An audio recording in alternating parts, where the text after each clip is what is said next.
महामानव डॉक्टर बाबासाहेब आंबेडकर यांच्या 133व्या जयंतीनिमित्त क्रांतीसूर्य प्रतिष्ठानच्या वतीने गोरगरीब व गरजू विद्यार्थ्यांना शालेय साहित्य वाटप।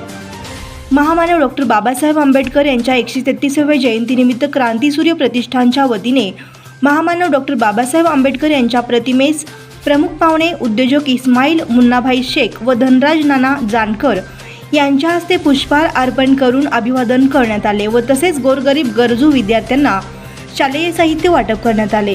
यावेळी प्रमुख उपस्थिती क्रांतीसूर्य प्रतिष्ठानचे संस्थापक अध्यक्ष आदर्श भैया धडे व माजी PSI अनिल उकरंडे साहेब, राम विटकर, क्रांतीसूर्य प्रमुख मार्गदर्शक शशिकांत मेजर उकरंडे, लखन पवार, बत्तू विटकर, उत्सवाध्यक्ष चंद्रकांत चौहान, उत्सव उपाध्यक्ष बाळासाहेब लोंढे, सदस्य अंबादास भवाळे, महेश धडे व इतर मान्यवर उपस्थित होते।